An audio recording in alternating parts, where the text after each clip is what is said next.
So I heard someone was asking me about going into a period of bliss or just peace, and then maybe taking things a bit easy, and then suddenly having a problem occur, and then the grace of having to release the issue of coming up with this new problem.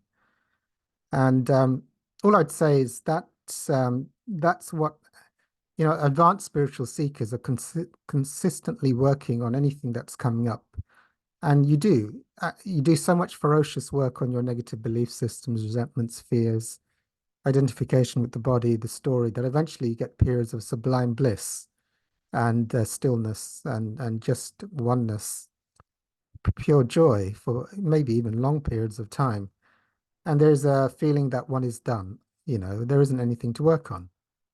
However, usually eventually something does come up, and then it's like one has to do the work. But I would say whatever work you do, even if you get into states of bliss and peace, is to keep the work up. And what does that mean? It means that one can go even deeper, even when one is in states of sublime bliss and peace, and always carry on until it's finished. Like Buddha said, and for me, that's my view. I experienced the fear of the death of the ego once I didn't go through, which for me is the complete obliteration of the ego when the terror arises.